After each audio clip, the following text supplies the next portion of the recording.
welcome. Thank you. Good morning. Good morning. How are you? I'm good. How are you? I'm doing very well, thank you. Darinda, you are on deck. I am on deck, which is funny because I haven't been on deck since last April. That was the name of our 5 o'clock meeting with my previous supervisor. We would Really? on deck every day at 5 o'clock. Every day? Every day. On deck? On deck, 5 o'clock. Now, what was conducted during that on deck? It was usually just a recap of the day, what got done, what didn't get done, what needs to be done, that kind of thing. Right. If there was anything in the pipeline that I should be aware of or she should be aware of, we just touch base and say, hey, this is coming up. You know, don't worry about this anymore. We've moved on, that kind of thing. So Always helpful to have good communication, right? always. Hence, now we're doing all these, I've instilled and we've instilled these meetings to improve the communication here at the agency. Which is good. Yes. We hope. We hope. I mean, we are in a communications business. Right. Because that's really what advertising is. It's a communications business. You are communicating to potential customers your client's message. Yes. So you nailed it. And great job. I'm going to be confident in High that one. five. That's great. Well, it's funny that you say that because I have always said that, yes, of course, we're in the communications business, and it's almost like we're a matchmaker. And I say that because ultimately we're creating something with the desired effect of making an introduction between someone who is selling a product and someone who is hopefully interested in that product. Yeah. And everything that we do is meant to facilitate that introduction. Yes, exactly. And I don't know if anybody else looks at it that way, but I mean, that's really what it all boils down to. It's truly a matchmaking situation, a communication situation, and, getting that message out there to those who may or may not even need it, but will need it eventually. That's correct. Darinda, you have a large number of responsibilities here at the agency. The one primary one, of course, is co-op. Yes. And I think for a lot of people who are not in the advertising and marketing business or the automotive business, I don't know that anybody really fully understands how important co-op is. And the brief explanation is essentially we are responsible for helping our dealers reclaim money that is provided to them by their manufacturers to help assist in their advertising. Exactly. And there's a million ways that it can get screwed up and they cannot get that money. Yes, there is. And I want to say today, March 11th, on air, on deck, that you do a fantastic job. Thank you. At managing the co-op for our dealers. Thank you. And not only do you do a great job of actually just getting the work done, but you also do a great job in communicating with our clients about what you're doing and what the process is. And that's not always been the case at the agency with previous people in your position. So I want to thank you for that. I think that's really great, and you do a great job, and you bring a great spirit to the agency. So thank you. Thank you. I appreciate that. You're welcome. How did you get into this field? Well, let's see. Picture it. I've always been into like marketing. I've always been into design. I've always been into advertising. It's always been something like just kind of like niggled in my mind. And I was like, I kind of like to do this. I kind of like to know more about, this aspect of it. I do have a degree in graphic design, so I understand the whole design aspect of the advertising market. Yes. I didn't know that. Yes. I Okay, do. So let's touch on that for a second, if we may. What got you into, at what point in childhood or at what point as you were becoming an adult did you develop that interest and decide that was a field that you wanted to enter into? I was always creative. Like, I would look forward to Easter because every Easter I would get that 64 pack of Crayola crayons with the sharpener in the back. Oh my God, that was the best. That was the best. I didn't need anything else, just that box of crayons, and my imagination would go wild until they were just nubs with no paper, just little naked crayons in a box. Like that was my thing when I was growing up. And then in high school, I was taking commercial art classes where I learned that you can actually make a living doing design and being creative. And I was like, yes, sign me up. Where do I go? Who do I see? And from there, I graduated high school, went on to the Art Institute of Fort Lauderdale. Got What? I got my my bachelor's That's how well I read degree. your resume.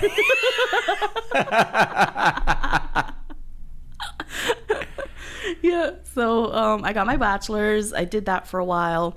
My first like official office job, Right. I was a executive assistant for a local radio station.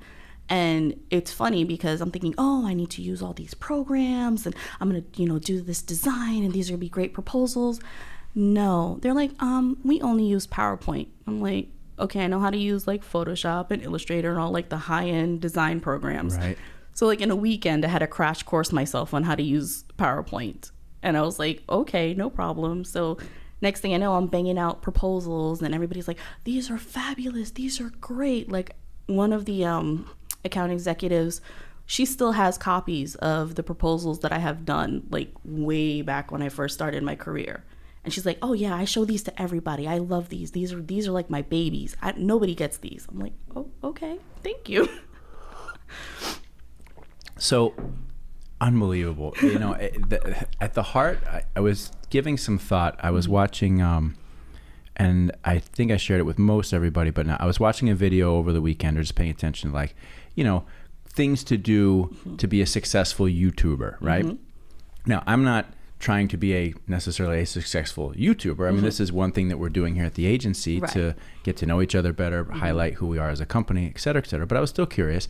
And, one of the common themes was that you really want to have a specific niche, right? That, if you're going to be on YouTube and promoting whatever, it's best not to be all over the place, but to have a specific niche. And I knew going into that what our niche is. And our niche really is in the realm of creativity, right?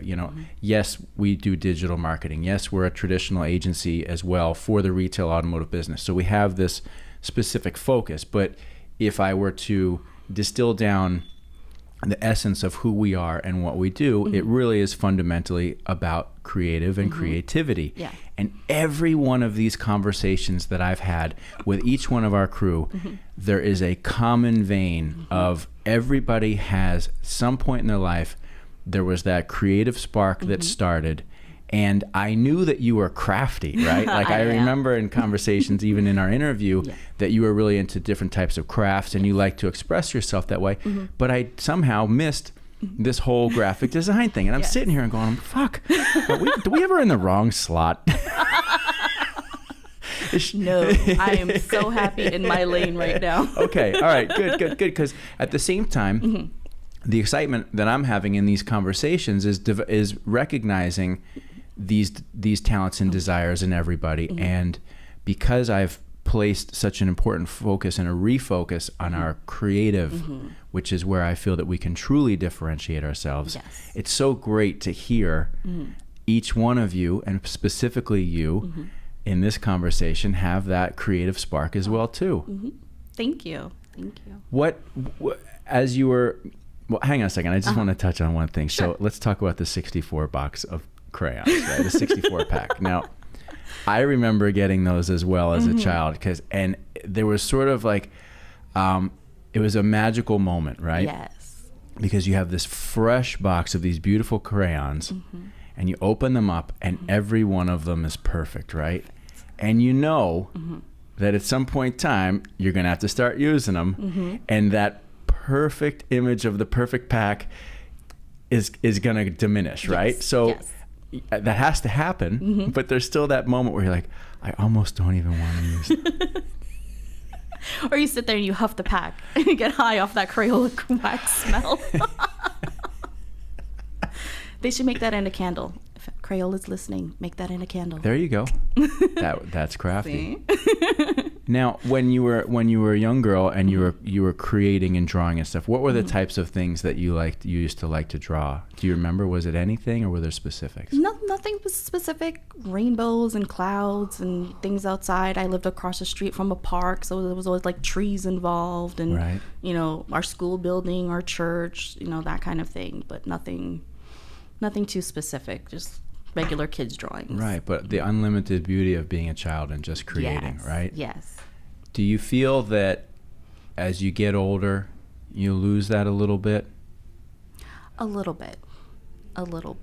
But I try not to. I try to keep that sense of wonder when I look at things. So, even on the drive home, it's a monotonous drive home. People are driving like idiots, I'm trying not to crash, trying not to avoid the guy who's about to sideswipe me. But I still take the moment to look at the sunset and look at the colors of the sky and notice that the colors of the sky during wintertime are different than the colors of the sky during summertime.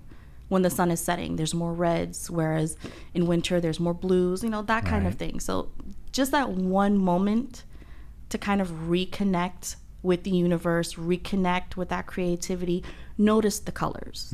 That's what I do, or I try to do. So many of us are going so fast all the time that we don't stop and take time to notice those simple things. And isn't it amazing how when you do, if you might even just give yourself 60 seconds, right? That's all you need. Of just like, let me take a moment and either be thankful or be grateful or just truly appreciate something beautiful. It has such a wonderful effect on you, doesn't it? It does. It's like a calm. It's like almost the calm before the storm. Or like when you're in the eye of that storm, right? And then you have that moment where you and we live in South Florida, so about eye walls and hurricanes and all of that. Sure. So when that eye wall passes and you're in the calm center of that storm, that's what it is. It's just that moment to breathe and be like, I'm still here, still chugging along, but I'm gonna enjoy this moment right now, and then go back into the fury and sloppy side of the storm, right? No electricity for however long. Exactly, right? I mean, because I think one of the things that I find that is, it's the effort of maintaining that sort of that childhood innocence about your creativity, is that as adults, obviously you have a lot of responsibilities. You have a family, you have a son, you have a job. There's things that you have to do, and life is. I think we're all very blessed to be able to have those responsibilities. Absolutely. Right? Yeah. But at the same time, it does. It's like, I don't want these responsibilities because adulthood is the worst hood I've ever lived in. Yeah? Yeah. I saw that on TikTok. I was like, yes. I don't want to live here.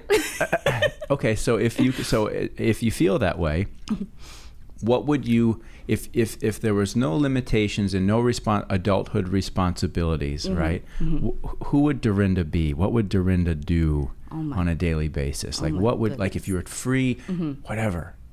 Oh, good. I would be in my craft room, just creating anything, cards, painting. There'd just be flotsam and jetsam everywhere, papers, paints, whatever, anything. Like, I'd just be in the zone and just creating and just making pretty things that make me happy. Right. So you're at a sense, you're an artist at heart, right?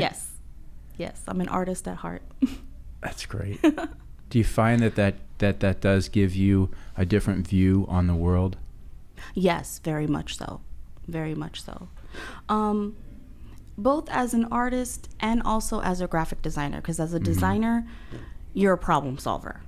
So you have to figure out how to make your design function in a way that it's eye-catching, but still conveys the message that your client wants to convey. Right. So you're always problem solving. You have to be 12, 10, you have to be steps ahead of what the initial issue is. Right. So there's always that.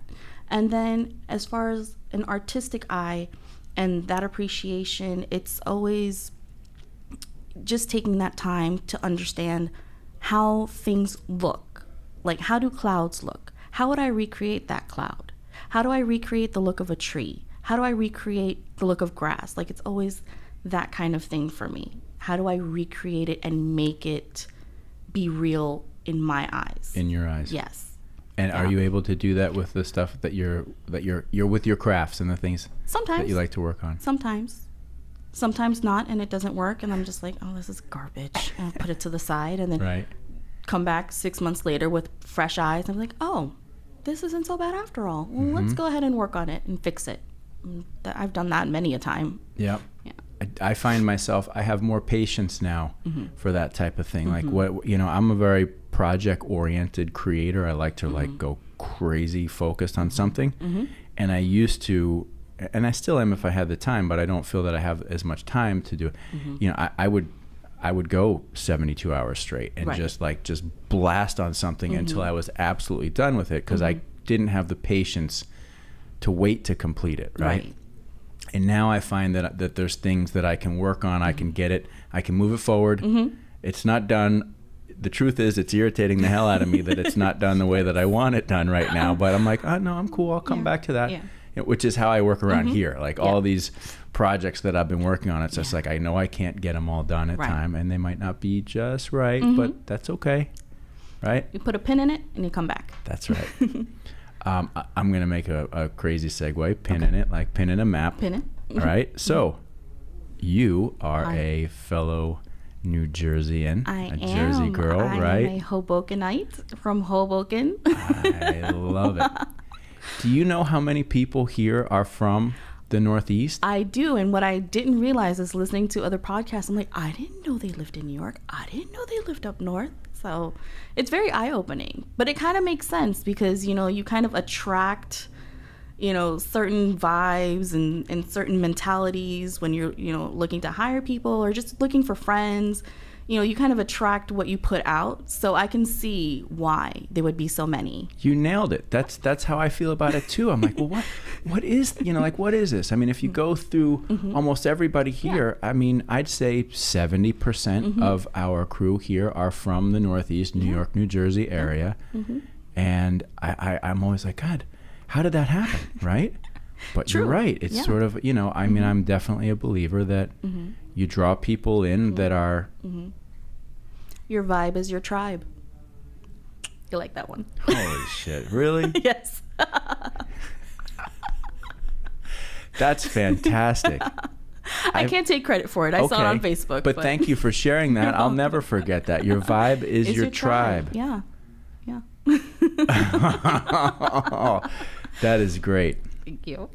All right. Well, now that we're into that vein, tell me about life growing up in Hoboken, New Jersey. Oh, goodness. You know what? Hindsight is, they say hindsight is 20/20, but for me, hindsight is not only 20/20, but with rose-colored glasses. Because I look at my childhood and I have to say, my parents provided a very fantastic childhood for me. Yes, there were hard times. Yes, there were difficult times. But all in all, I had the best childhood. I lived right across the street from the park.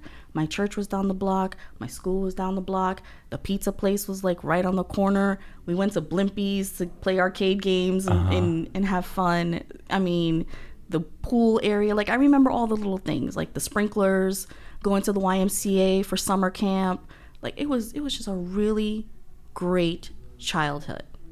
You know, even the city was my playground at some point in time. We just go to New York City for the day, right, and get lost. And it was the path, right? It was the path. Yeah, you take the path train, right? You know, end up in Herald Square. Okay. At the time, I don't know if they have it now. I haven't been back in so long, but they used to have like a carousel on like one of the top floors.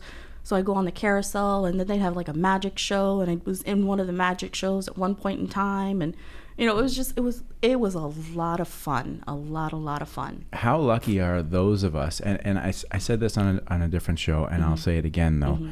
I'm sure, you know, children have a great growing up experiences in anywhere around the country, right? Yeah. So I'm not trying to position this as better, right? But to have been able to grow up in and around New York City, oh my God. It's magical. I don't care. People are like, oh, the city's gross and it's dirty and it's... No. Take a moment and look. Like, if you look at some of the buildings and all that Art Deco influence, I mean, it is gorgeous. When the sun hits the Chrysler building at a particular spot and it just illuminates in pure silver, I miss it so much. I miss it so much. Because the city is beautiful to me. I don't care about like the grummy side. No. Take in the beautiful parts. Central Park, Rockefeller Center at Christmas time. I took my husband there for our honeymoon. Did you? Yeah, did you see the Christmas Spectacular? We didn't get to see that, but we no. got to see the tree. Okay. We got to see the decorations. And it was funny because everybody's like, oh, you're going on honeymoon. Are you going to the beach? And I'm like, why? I live 15 minutes from the beach. I don't want to see sand. I don't want to see nothing. I want to see New York. Take me to New York. And that's what we did. And it was awesome. We had a great time. We used to, Rockefeller Center at Christmas time is absolutely magical, and we did that every year. My mom took us in every year, and we go there. We'd go to St. Patrick's Cathedral and light candles, and just like it was a thing. And we did almost every year while we were kids. We would see the Radio City Music Hall Christmas Spectacular it would end with the Rockettes doing a big line kick and stuff. Oh my goodness, it was so awesome. So we could go on about this forever. We can. And we might. I'm curious though. Let's shift back to Hoboken, right? Because my experience with Hoboken was, I grew up in more western suburban country New Jersey, but at a certain point in time in high school, my friends and I used to take, we'd take New Jersey Transit from Dover to Hoboken, get off in Hoboken, get on the path, and then we would go in. I think we would get off on 9th Street, a little bit more down in the village. That was our thing. But we spent a lot of time in and out of Hoboken, and I loved Hoboken. I thought it was so cool. Yes. So when you grew up in Hoboken, was it literally like as a kid you were like right out on the street and, I'm trying to imagine what like daily life as a child in Hoboken is like. Are you literally like out on the street and like you said, the pizza shop's here, the church is down there, so you're walking everywhere, school, everything. Everywhere. Like when I say, they call it the square mile, but literally everything is within walking distance. I could have looked out my apartment window and see the school. I could have, looked out and see the library right across from the park where we lived. So everything was just walking distance. And it was a time, yes, it was, the 80s and, still had to be careful. But even when the street light came on, we still didn't have to go inside because the street light was bright enough. We can still all play and have fun. There was the basketball courts right next door and watch the boys play. So it was a really, really awesome time. City living. Yes. But yet completely down home in a way, right? Exactly. I think people have this image that when they don't understand the city, they go there and they think, oh, like it's so hard and it's so rough. No. But the environment looks different, but you're still experiencing what most kids experience. Go to school, get out, go outside, play with your friends, right? Absolutely. How did your parents end up in Hoboken? They met in Brooklyn, which is oddly enough. Both my parents are from Trinidad. Okay. And oddly enough, they met in Brooklyn. They didn't even meet when they were on the island together. So it was kind of funny. But they were looking for an apartment to rent together. And my mother actually found the apartment. And at the time, it was like $100 a month in rent. Could you imagine? Oh my God. It's a steal. That's like unbelievable. And and they lived together. They had me, and we had our little trio family for a long time. And then in the early 90s, somehow my dad couldn't take the cold anymore, and we moved down to Florida.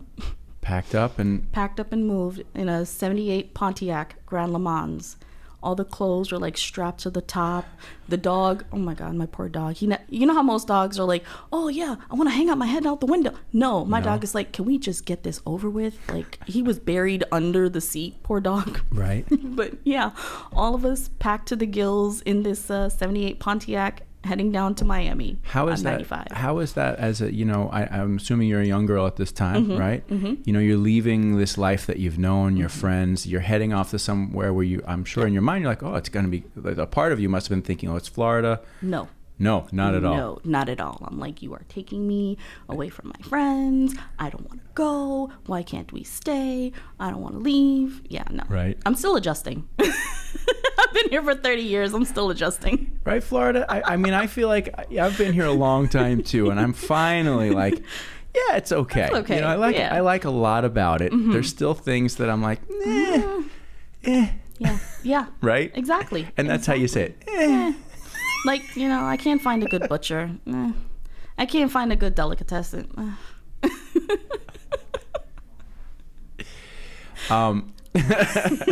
So funny. Just That's all right. I'm curious. I don't know much about Trinidad. Me neither. Okay. Is there, and I hope I don't butcher saying this, is it Trinidadian? How do you refer to the culture of Trinidad? Is it?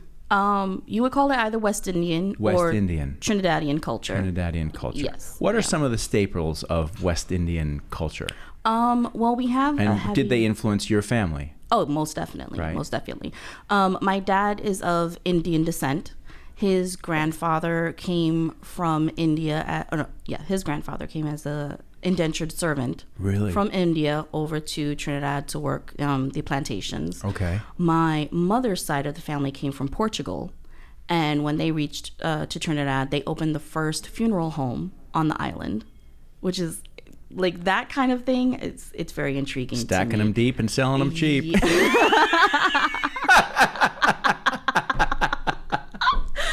Oh, that's so funny. But oddly enough, I'm in a Facebook group and they posted the advertising that my family did for the funeral home. Really? It was amazing to see. I was like, oh my God.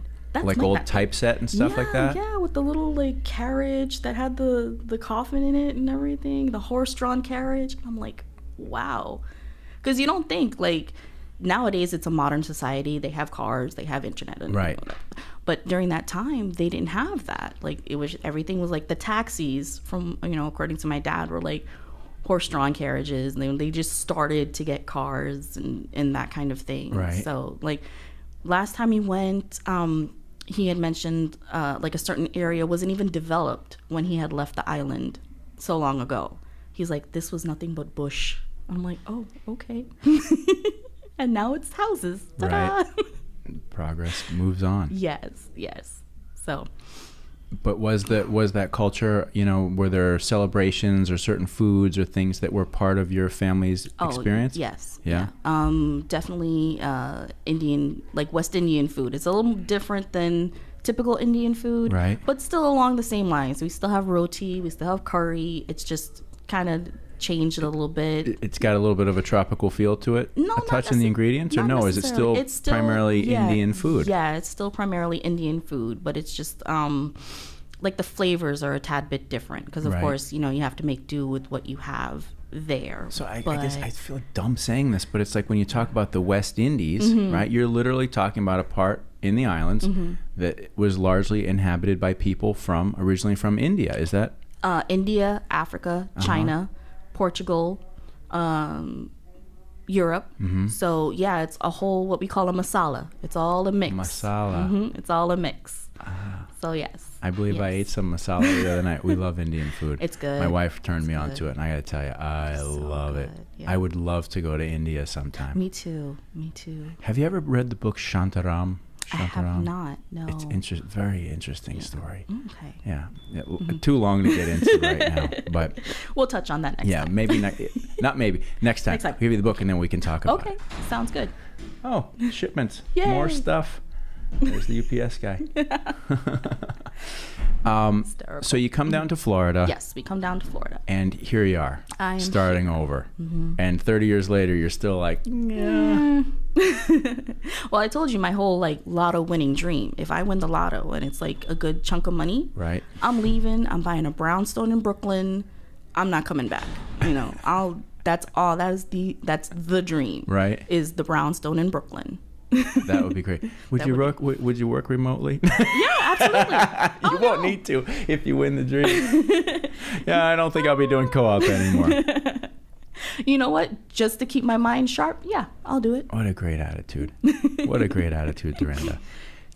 My continued exposure to you and interaction with you is always pleasant. You always have such a positive demeanor. Like I know you can talk some shit, and I know like I know you got a little bit of that as well. But overall, you've got a really beautiful demeanor and approach that's very positive, and I think that it shines from you. I can see it in your eyes, and it's really impressive. I find. Thank you. And I think a lot of people would feel the same way. I would hope so. Yeah. You've been through some health challenges in your life. I have, yes. Why don't you share a little bit of Sure. Tell me about that a little bit. In December of 2017, I was diagnosed with breast cancer. It affected my left breast and part of the lymph nodes under my left arm. Basically, I kind of writ off, that's not a word. I kind of wrote off 2018 because a lot of that was treatments and chemo, and I had my surgery because I had to have a left breast mastectomy, then radiation to make sure that they eradicated everything. And in July of 2019, I got my all clear. So now it's just maintenance because the cancer fed off of the estrogen hormones in my body. So it's just making sure those are suppressed and just basically trying to live a healthier lifestyle. Right. When you're a young woman and you get that news, right? You've got a family, you've got a child. What goes through your mind at that period of time when you sit down at the doctor, not knowing what led up to that, but obviously there is the conversation. Right. How does that go and how does that feel? After the initial shock was like, oh crap, what do I do? Where do I go? Who's going to take care of my kid? How do I prepare? I was mostly concerned about Darren. So I was like, how do I prepare him now to understand the changes that not only will I go through physically, but what if these treatments don't work? And what if this is worse than, what if it's the worst outcome, which is I won't be here anymore to be with him, and raise him. So all of these things go through my head, and I allowed myself to feel that, because you have to feel it. You have to understand these are possible scenarios. Right. But then my son was watching this movie, Planes. And there's a scene where the planes have to fly through fire to get to the other side to put out the fire, right? And the line goes something like, the quickest way out of a fire is through it. And I'm like, you know what? That's what it is. That's what it is. So the quickest way out of this fire is just to go through it. Go through the chemo. Do whatever the doctor says. If I have to wear masks, if I have to stay home, if I have to recoup, listen to what my body is saying. Because at that time, they're injecting you with chemo, it's poisons in your body. Your body's adjusting to all of this. It does take a toll. It does. So I would allow myself 48 hours after my chemo treatments to recuperate. Then it was right back out working and, helping him with homework and doing what I have to do as far as, being a mother, being a wife, being a worker, and just push through that. And then it was like, okay, what's next? And then the doctor's like, okay, well, now that you finished your chemo, you need to have surgery. Okay, prepped for that. And, and I prepared my son. I'm like, look, mom's going to look a little different. I'm not going to have any hair. I'm not going to have, the same look as I used to have. There's going to be some scarring. It's okay, Mom. It's all right. You're still beautiful to me. And I'm like, that's what I needed. Yeah. But I always had a positive, after my initial come to Jesus moment. Sure. All right, this is what it is. I thought the only other way to get through this is to have the right attitude, because it's mind over matter. So if I go into this and I'm like, oh, I have this thing, and oh my God, what if I die? And no, I'm not gonna die. I'm gonna beat this. I'm gonna be on the other side of this. I'm gonna watch my kid graduate from high school. I'm gonna watch my kid graduate from college. I'm gonna watch him walk down the aisle. I'm gonna play with my grandchildren. That was my goal. That is the goal that I try to meet. So because of that, I was walking with a positive attitude. Coming into chemo, and they had to access that port. That hurt, because it's right in your chest, and all of those sound effects. But yeah, I would just walk in and have conversation. Hey girls, how's it going? Talk to the nurses, and they're like, oh, you're always so smiling. Yeah, because I could either sit here and cry, and what would that do? That would just make me sicker. So I'd rather come in with a positive attitude and be like, hey, you know what? Let's get this done. How was your day? Talk to me about yourself. How's your daughter? How's your son? Just chat them up and whatnot, and realize that this is just a blip on the journey, because I'm not done yet. I'm far from done. There's way too many things I want to accomplish. So it's just a bump in the road.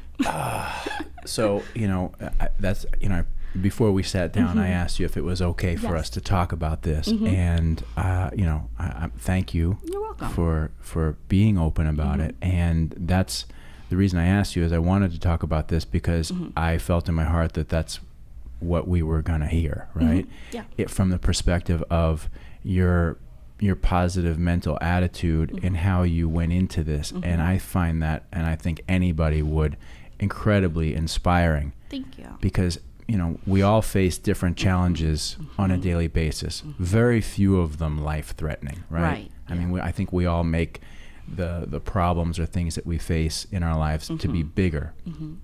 Maybe as you get older, you start to put them in a better perspective. Yeah. But for you, as a young mother, to be faced with, certainly there had to be a moment where you sat there and you go, okay, there's two outcomes here, right? Yeah.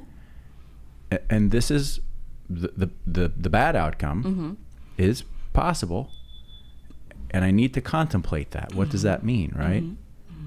But clearly, you look down that way, and you're like, yeah, no, I'm not going that way, right? I'm going this way, and you hear. And it's such a strong statement about the power of our mind and our spirit. Yes, definitely. And it reminds me of a story I heard. I was in my teens, but it was a story of these two men were trapped in a freezer. And one guy was freaking out. He's like, oh my God, it's so cold. We're going to die in here. And, what are we going to do? And I can't even talk to my wife. I can't say goodbye. And he works himself up into a tizzy. And the other guy's like, just relax. It's going to be fine. We're going to get through this. Just keep him, don't waste so much energy. Just relax, calm down. And he calmed himself down. And when they opened the freezer hours later, the one guy who was frantic and losing his mind froze to death, while the other guy who was calm and cool, he was fine.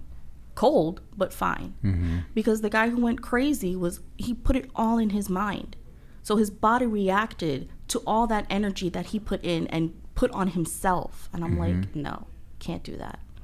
Because again, your vibe is your tribe. When you put out there, you attract. So if you're putting crazy thoughts out there, if you're putting horrible thoughts out there, you're gonna put that on yourself, and you can't. It's like self-sabotage. I know. I find that I'll notice people in life that have a negative outlook on everything, and it just seems to engulf their world. Like everything's a problem, everything is not good enough. And it's like, how much of that is just based on the fact of the way that they're thinking and the way that they view everything, right? Absolutely. And the more you face life with a positive attitude or a can-do attitude, which sounds like, a can-do attitude, right? But the world starts to manifest itself in that way for you. And I know, I would imagine there's some people that sounds kind of hokey, but I totally believe that. I believe that too. I definitely do. And you know what I find when I am around those people, I'm like mentally drained. I'm like, I had this conversation with this person and I'm so tired, I need a nap. Right? When you're around somebody who everything's a problem. Yeah. You're like, and they always have a problem for every solution. I love that phrase. No, I can't, because I'm a problem solver. Like, again, going back to design and art and everything, right. I solve the problem, whatever the problem is, whatever it is. There's 26 letters in the alphabet. I got a plan for each letter. What are we on now? Plan C, plan E, D? Great. There's always a solution. You are perfect. Yes, that's right. That's what I say to myself. There's always a way. There's always a way. There is always a way out of any difficult situation. There's always a way. Yeah, absolutely. And you got to stay calm, like your guy in the freezer, right? You stay calm, you find it. Yeah. I'm curious if, not if, because you clearly believe that your mind manifests a lot of this. If you were to look back, was there something about your lifestyle? Was there cancer in your family? Was there? No. Where did this come from? Have you given that thought? Or is that too just hard to pin down? No, it was too hard to pin down because I did do the DNA test and they tried to figure out, was this, genetic in any way, and it wasn't. They called it environmental.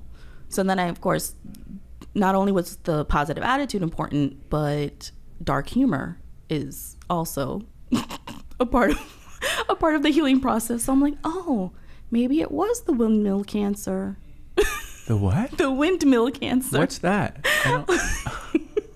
Okay, I'm gonna just get political just a little bit. Okay. But Trump had made a speech about, windmills and, clean energy. And he's like, no, windmills cause cancer. And I'm like, oh, I got windmill cancer. So, of course. Did he really say that? I do. Oh, for God's sakes.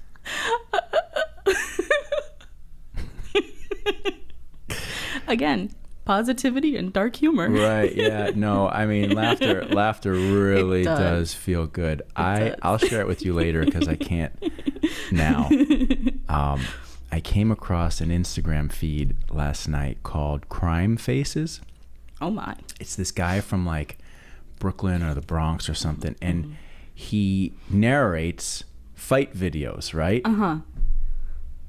But the guy is a freaking genius. Like there's one where he goes, this guy gets knocked down. He goes, and he hit him with the la la la la la la la bamba. He Richie Valens'd his ass. No, who's the guy that played Richie Valens in the movie? Yes. Anyway, Lou Diamond Phillips. Yeah, he goes, and he hit him with the la la la la la la la bamba. He got Lou Diamond Phillips. And that is hysterical. The guy is crazy creative, and it's like this rapid fire commentary. Yes, and I love that. I left here yesterday afternoon for a little bit, and I was sitting in my car watching a different one.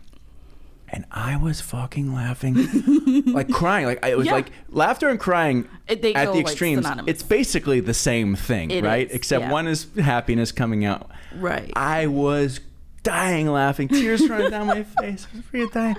And it's so great, right? You have to share that with me. I will. Oh my goodness. And it's kind of dark and fucked up, and it's like, it's so good.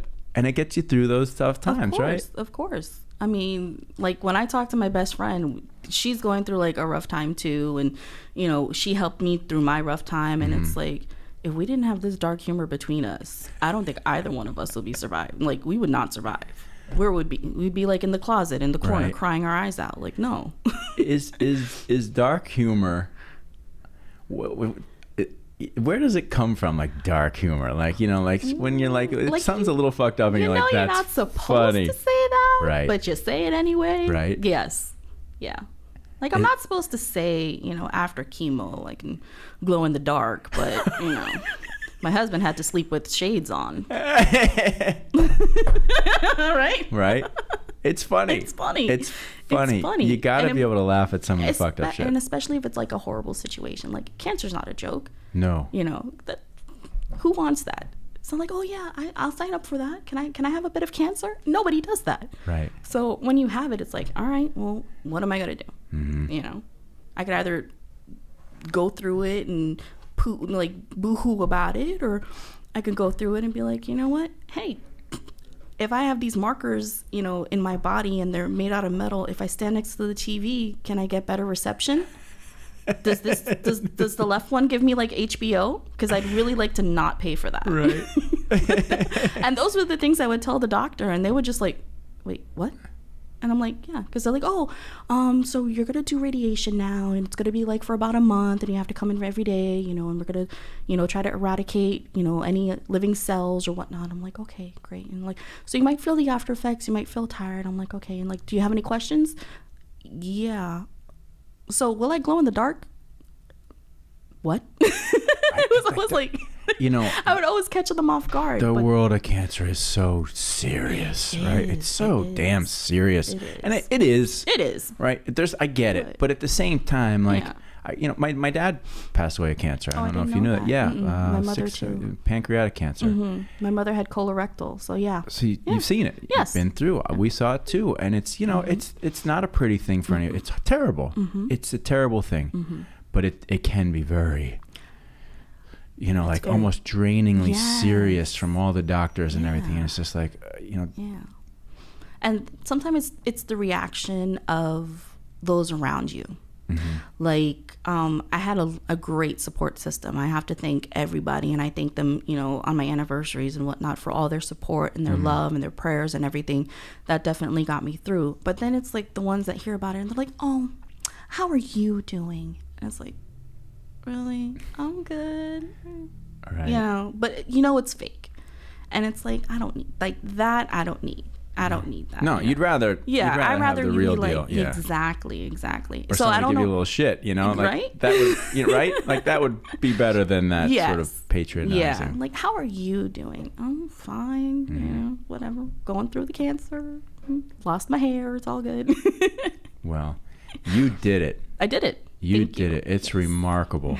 Thank you. I'm proud just to be able to sit here with you and talk to you about it, because it's such a remarkable accomplishment, such a remarkable example to anybody. You know, right now these episodes are getting about 85 to 110 views. So out of any of the 85 to 110 people that are likely to listen to this, every one of them would benefit from hearing your life story and what you've been through. Thank you. It's remarkable. I hope so.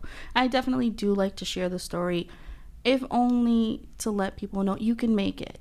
You can do this. If it happens to you or to your loved one, the best thing to do is to have that positive attitude, spread that positivity, and just be a support, but be like a real support. Don't do the patronizing, oh, how are you doing? Can I do anything for you? No. Be the, hey, come on, let's go out. Let's go for coffee. Hey, come on. I know you're not feeling that well, but let's just go sit in the sunshine. Like that, those kinds of things.